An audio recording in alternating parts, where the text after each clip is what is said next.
এই জন্য সুফিয়ান সাউরি রাহমাতুল্লাহ আলাইহি বলেছেন, তোমরা যত বড় গুনাহগার হও না কেন আল্লাহর দরবারে সব সময় চাইবে, কখনো নিরাশ হবে না। কারণ শয়তান অন্যায় করেছিল, আল্লাহর আদেশ অমান্য করেছিল, কিন্তু শয়তান আল্লাহ তাআলার কাছে দোয়া করেছিল। রব্বুল আলামিন শয়তানের দোয়াকে মঞ্জুর করেছিলেন। আল্লাহ রব্বুল আলামিন কিয়ামত পর্যন্ত শয়তানকে হায়াত দিয়েছিলেন। সুফিয়ান সাউরি বলেন, তুমি যত বড় গুনাহগার হও না কেন আল্লাহ তাআলার কাছে দোয়া করবে, তোমার যত চাহিদা রয়েছে, যত পাওনা রয়েছে, সব কিছু আল্লাহ তোমার কাছে চাইবে।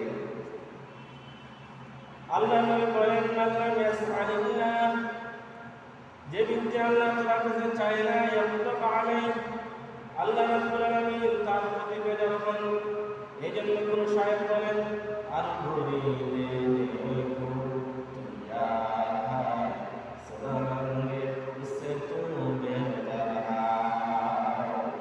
আল্লাহ তাআলার দরবার যখন দরবার, আল্লাহ তাআলার কাছে যত চাইবেন আল্লাহ তত খুশি হবেন।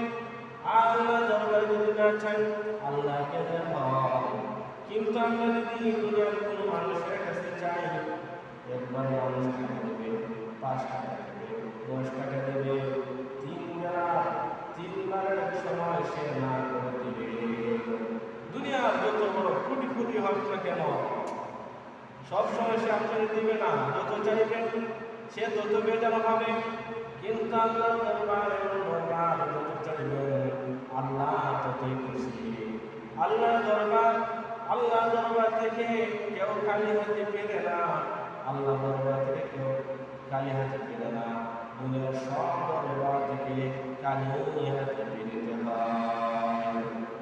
এই জন্য আল্লাহর হাবিব সাল্লাল্লাহু আলাইহি ওয়াসাল্লাম হাদিসে কুদসির মধ্যে আল্লাহ রাব্বুল বলেছেন, লাউ আন্না আওয়ালাকুম ওয়া আখিরাকুম ওয়া ইনসাকুম ওয়া জিন্নাকুম ইযা কামু ফি সা'idin ওয়াহিদিন।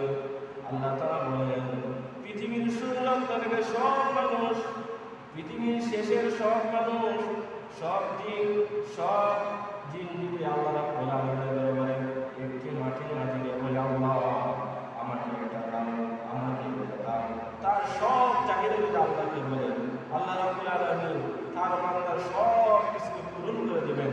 আল্লাহ তাআলা ধন্যবাদ না থেকে এক ইঞ্চি পরিমাণ